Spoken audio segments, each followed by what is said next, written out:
नमस्कार, news track में आपका स्वागत है। मैं हूं योगेश मिश्र। भारत और पाकिस्तान के बीच संबंध 1947 के विभाजन के साथ ही तनावपूर्ण हो गए थे।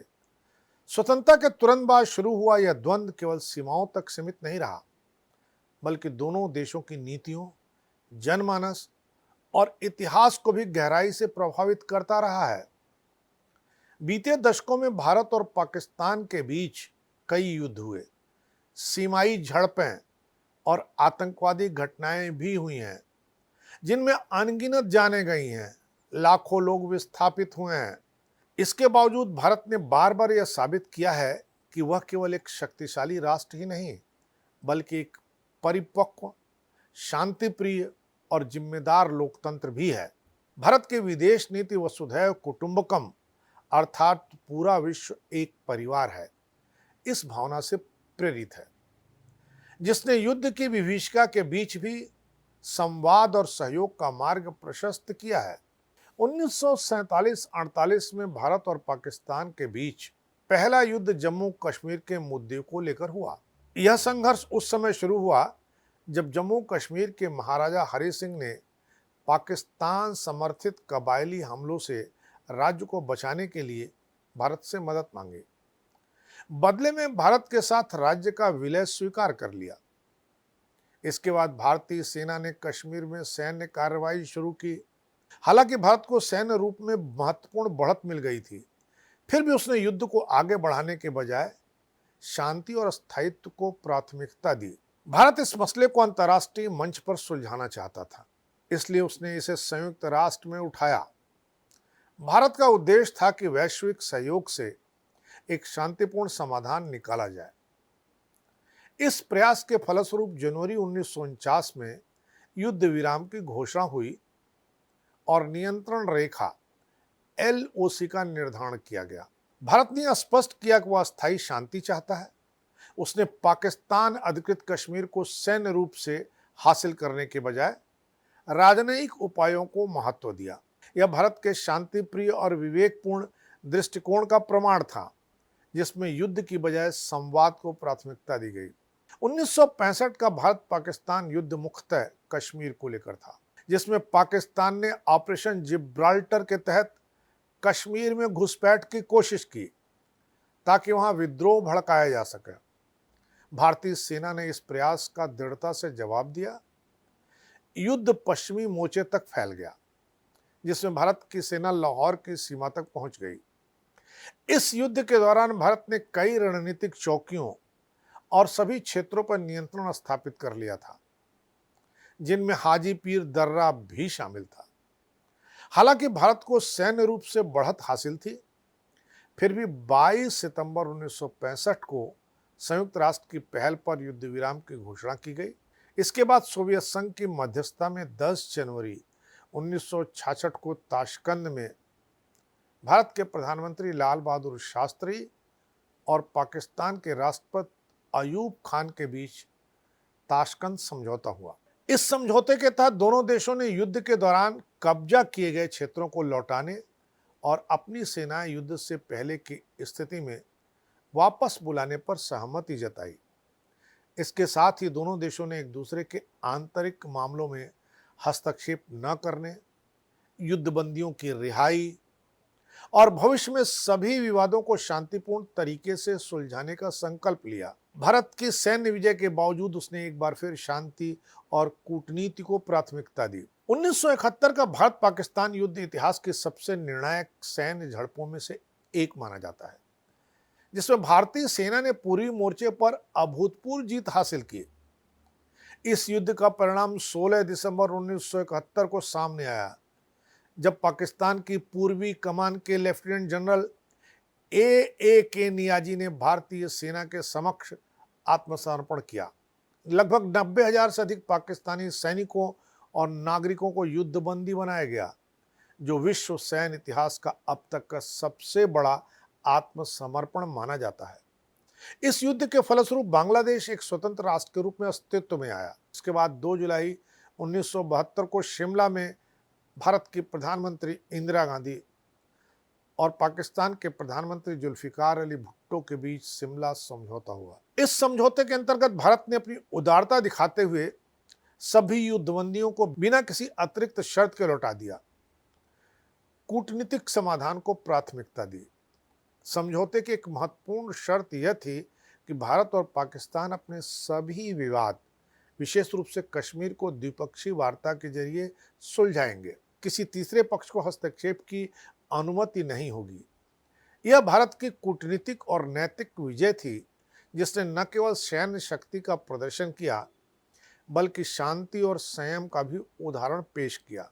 ऑपरेशन ब्रॉस टैक्स, जो नवंबर 1986 से मार्च 1987 तक राजस्थान में आयोजित हुआ, भारतीय सेना का अब तक का सबसे विशाल सैन्य अभ्यास था, जिसमें लगभग 5 लाख सैनिकों ने भाग लिया।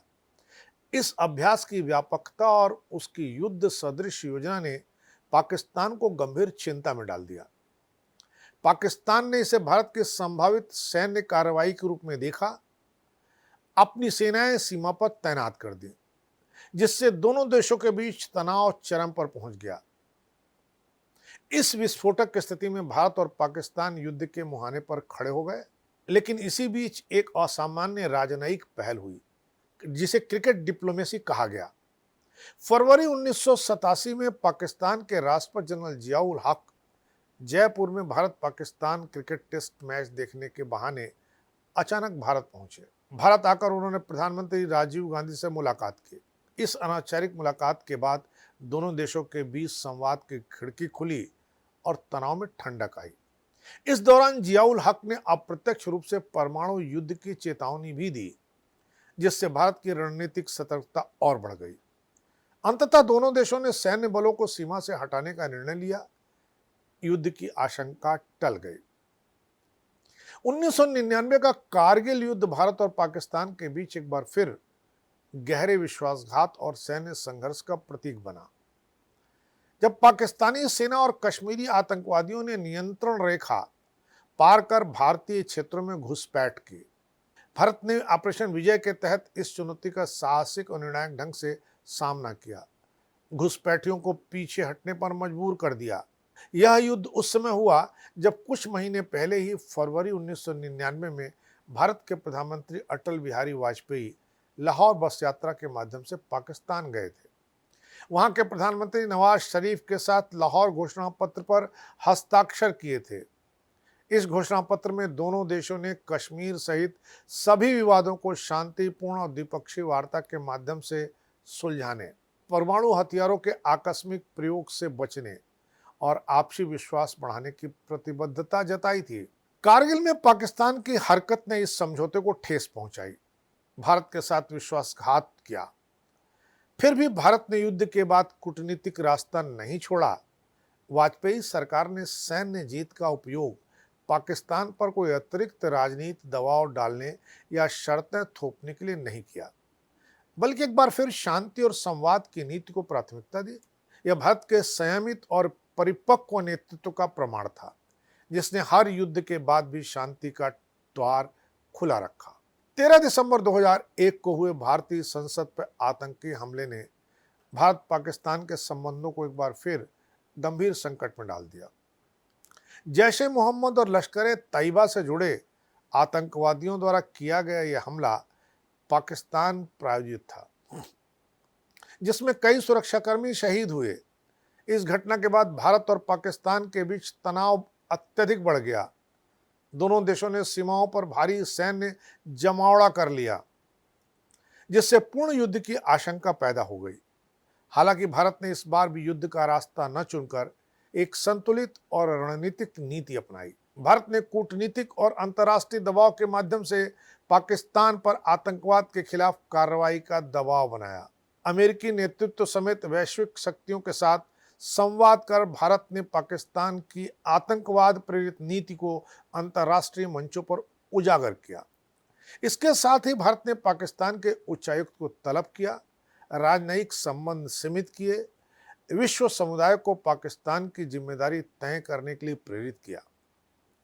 सेना सीमाओं पर सजग रही, परंतु भारत ने युद्ध से परहेज करते हुए परिपक्वता दिखाई और अंतर्राष्ट्रीय सहयोग के बल पर पाकिस्तान को दबाव में लाने में सफलता हासिल की, जिससे दोनों देशों के बीच पूर्ण युद्ध टल गया। 2004 में भारत और पाकिस्तान के बीच कॉम्प्रिहेंसिव डायलॉग प्रोसेस की शुरुआत हुई, जिसमें कश्मीर, आतंकवाद, वाणिज्य, जल विवाद जैसे कई महत्वपूर्ण मुद्दों पर औपचारिक वार्ता का सिलसिला चला। इस प्रक्रिया के तहत दोनों देशों के बीच संवाद को प्रोत्साहन मिला, कई विवादों को सुलझाने की दिशा में प्रयास किए गए। इसके साथ ही सांस्कृतिक और संपर्क पहले भी महत्वपूर्ण भूमिका निभाती रही। 2004 के बाद समझौता एक्सप्रेस ट्रेन सेवा को फिर से सक्रिय किया गया, जो दोनों देशों के बीच संपर्क और व्यापार का एक महत्वपूर्ण साधन बन गई।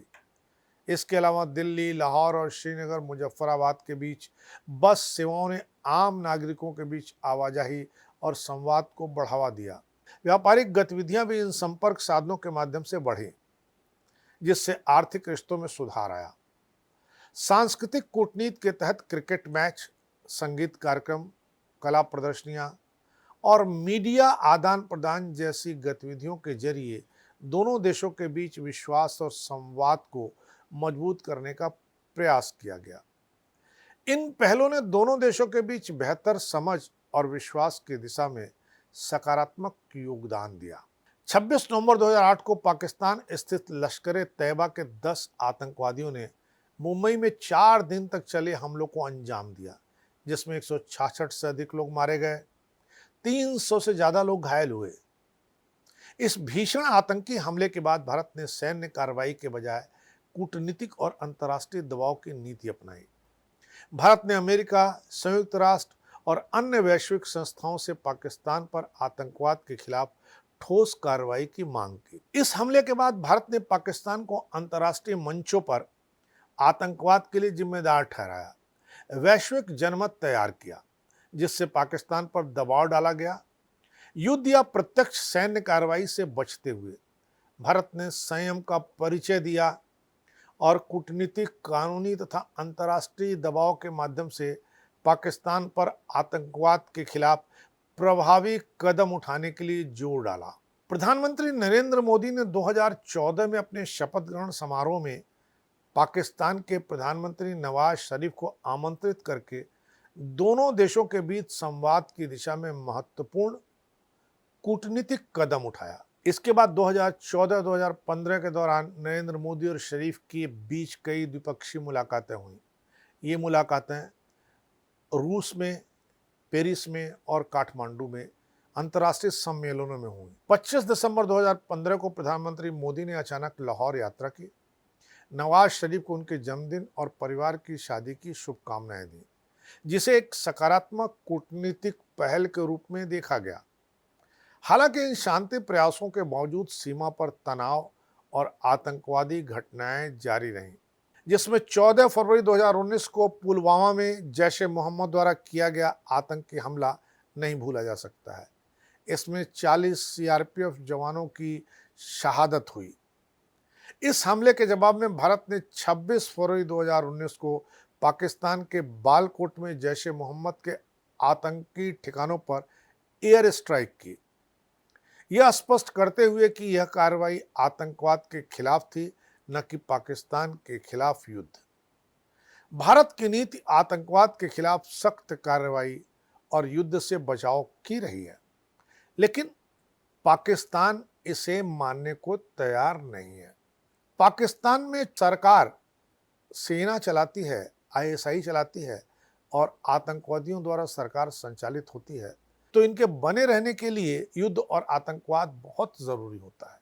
यही वजह है कि पाकिस्तान को शांति, सौहार्द और कूटनीति का रास्ता समझ में नहीं आता। लेकिन इस बार इन सबको दरकिनार करते हुए भारत ने सीधे दो दो हाथ करने का रास्ता अपनाया है और पाकिस्तान के उन ठिकानों को नेस्तनाबूद करने का संकल्प दिखाया है जहां पर आतंकवाद की जड़ें हैं, जहां से आतंकवाद फल फूल रहा है।